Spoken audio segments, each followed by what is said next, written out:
Good evening, my lovelies, and welcome. I'm Lady Creepypasta. Today we have a tale from Creepypasta Wiki entitled Charlotte's Tale by author SFP Witchy Witch. Before we begin though, as usual, I would like to take the opportunity to thank my beautiful ghouls on Patreon for your support. My dark family members such as Danny White, Nicholas Coriz, Dawn Fritzwater, Cyanide Jack, Melissa Perez, Honey Santiago, Oliver Dace, Karen Parrott, Dana Fringer, Stephen Aguilera, Hunter Daly, Laura Setepenre, Bill Thornsley, and everybody else who's listed in the description below. Your support and contribution is what helps keep this channel going, and I am eternally grateful. If you too would like to become a member of my dark family, go to patreon.com/LadyMcCreepster for more information. For now though, my dears, it is time. So come, lean in closer, and we'll begin.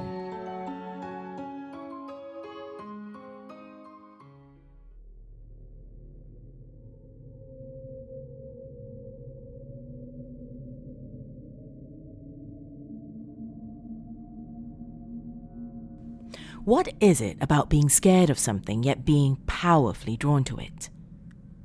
I don't know why I agreed to follow those horrible sounds that day. I wish now that we had never gone down to the beach. We had been lying on lawn chairs in the backyard of the little cottage our family kept on the coast when Charlotte turned to me and said she could hear screaming coming from the beach. It was one of those rare afternoons when the sun came out from behind the clouds and fog. Of course you hear screaming. It's always something with you, some drama. I am sure that it is just the wind or something, I said to her. I put my copy of The Turn of the Screw down and tilted my head towards the water. I could hear nothing but the tide. There were low clouds coming in from the west, and the wind did pick up a bit. Goosebumps crawled across my legs. She scowled at me.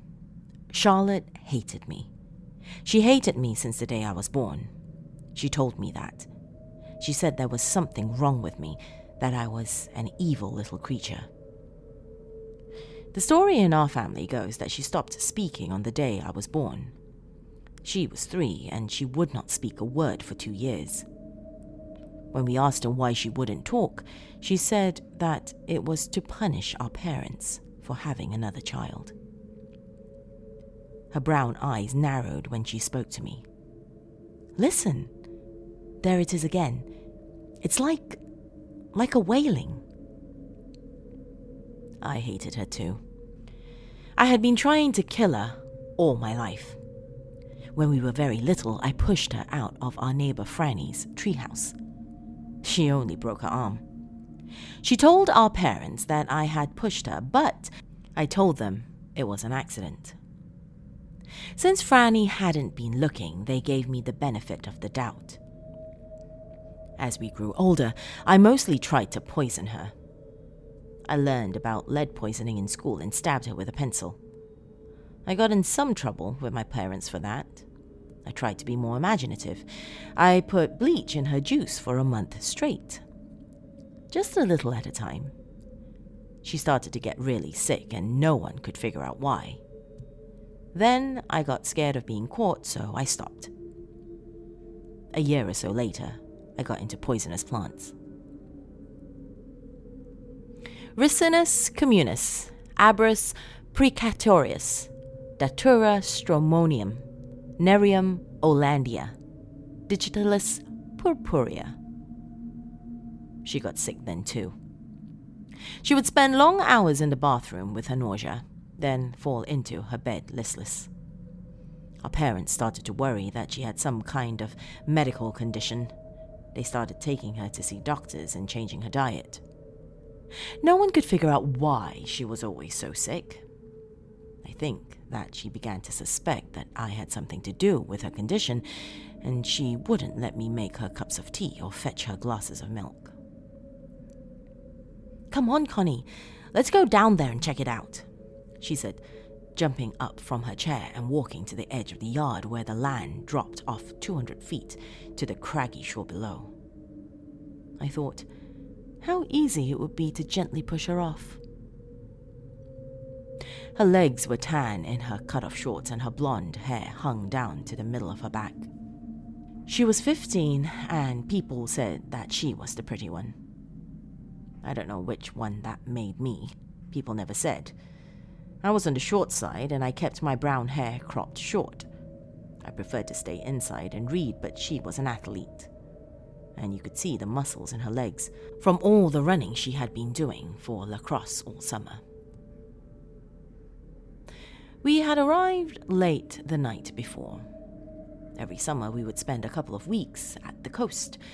When the temperatures soared inland, our parents sought a respite from the heat. It was a maddening time for me. I couldn't stand being stuck so far away from the world with only Charlotte for company. It was a really old place that my mother had inherited from her great-aunt. She liked to call it rustic. It was really just a step away from camping. There was no electricity, but there was a generator that my dad filled with gas that we brought in from town. And there was an outhouse surrounded by blue hollyhocks down a trail from the cottage.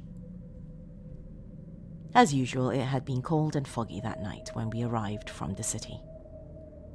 I remembered from previous years how the fog seemed to roll in at the same time every afternoon. It was like clockwork, and the night that we first arrived, the drive had taken longer than we expected because visibility was so low. The fog blanketed the dirt road in for the last few miles, so that Dad had to practically crawl along. We finally pulled up to the place, and when Dad turned off the car, we were enveloped in darkness. We made our way into the cottage where we were overcome by the smell of rot and mildew. Even though it was July, we made a fire in the old stove after my father got the generator going. We ate peanut butter and jelly sandwiches as we pulled out our sleeping bags. We all fell asleep quickly. Every year, when we returned, we would have to clean the dust and mouse droppings from every surface. Some years, animals broke into the cottage while it sat empty. Raccoons, sometimes even bears, looted any food supplies we tried to leave over for our next visit. The place would be a mess, especially in the kitchen or what passed as the kitchen. It was just some bare wood shelves and grungy cabinets. We used a cooler for a fridge and a camp stove for cooking. All morning we were supposed to be cleaning while our parents went into town for supplies. I was thinking about how I had heard that consuming mouse droppings was supposed to make you really sick when the sun started to cut through the clouds. That's when we decided to take a break and pull out the old lawn lounge chairs. I thought about last year, about how every morning Charlotte would walk by herself. How she would pick up little bones of seabirds and fish that washed up on the craggy rocks and were strewn across what passed for our beach. Little tiny spines of fish picked clean by the gulls and washed white by the salty water.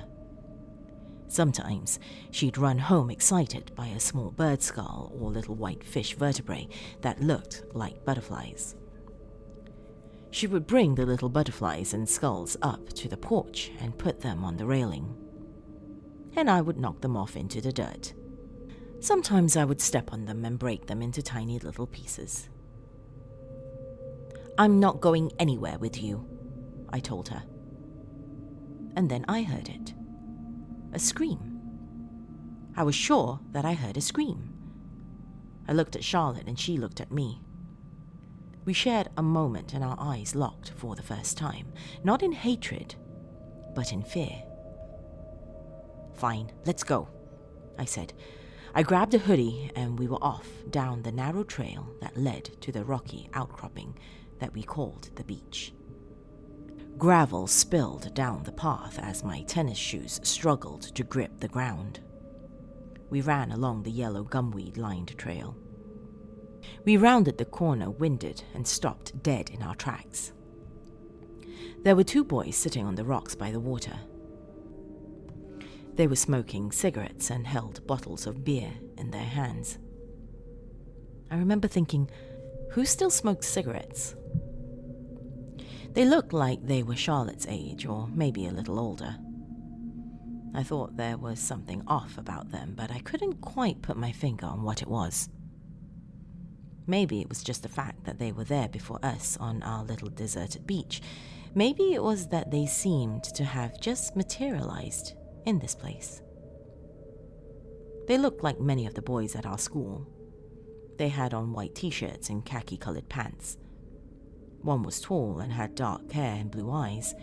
The other was shorter, with a lighter complexion and blonde hair that hung shaggy around his ears. The tide was coming up, and I could feel the spray on my face as the waves hit the black rocks. The wind blew and the fog rolled in, and I thought that I could hear something, but it no longer sounded like screams. It sounded like music playing. It sounded like a faraway party with laughter and voices and music. "What are you doing down here?" Charlotte asked them. "Hey there, want a beer?" the blonde boy asked me, holding out a brown bottle. "No, I don't want any of your beer. How did you get down here?" I asked them again. At 12, I still wasn't really into boys.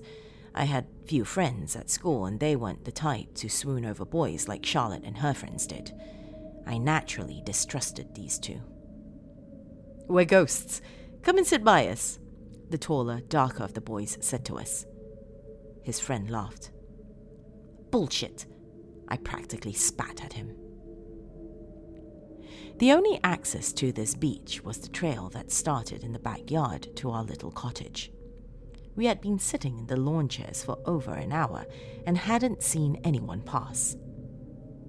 And then something strange happened. Charlotte walked slowly to the boy with his hand outstretched and took the beer from him. Charlotte never drank alcohol. She abhorred alcohol and the kind of kids that partook in that sort of thing. She took the beer, which was already opened, and took a long swallow. Then she walked up real close to the boy and looked him in the eye in a way that I would have called sexy if it wasn't Charlotte, and said, "What's your name?" So I took a beer from the other boy. He smiled at me and something warmed inside of me. I drank the beer. Then I drank another. I wasn't used to drinking beer. My head started to buzz in a way that wasn't unpleasant. The whole time Charlotte sat close to the boy with the steely blue eyes and the black hair, and they whispered to each other. I wondered what they could be saying to each other. It's hard to tell how much time passed with us like that, Charlotte wrapped in hushed conversation with that strange boy. Then she got up and started towards the water. And I watched her walk into the ocean. I was confused and I called to her, "What the hell are you doing? Are you crazy? The water is freezing!" The world started to spin and I thought about all the times that I had wanted her dead. I thought of the times that I had tried to kill her, and I didn't want her to go. My head was heavy from beer, but I tried to call for her again. I felt like I was in a dream and I couldn't scream. I don't know if my words formed or if she couldn't hear me. She just kept walking. It was cold out now and dark. Her legs were in the water. Her shoes would be wet. Her hair hung down to the middle of her back. And now I was yelling her name, yelling for her to stop, to come back to me. A monstrous wave crashed onto the shore and she was gone. Everyone was gone. Charlotte and the boys. It was just me sitting alone on the beach. I was so cold.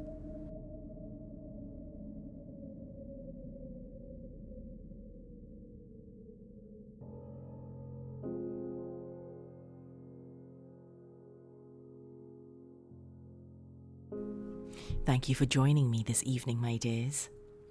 If you have just stumbled upon my realm, be sure to hit that subscribe button and hit that bell icon as well if you're watching this on YouTube. This will help you be notified of new uploads. To those of you who would like to follow me on social media, search Lady Creepypasta on Facebook, Twitter, as well as Instagram. If you have enjoyed this tale, my dears, and are watching this on YouTube, hit that like button and leave me a comment below. For everyone else, reach out to me on social media. Till next time, my dears, sweet dreams.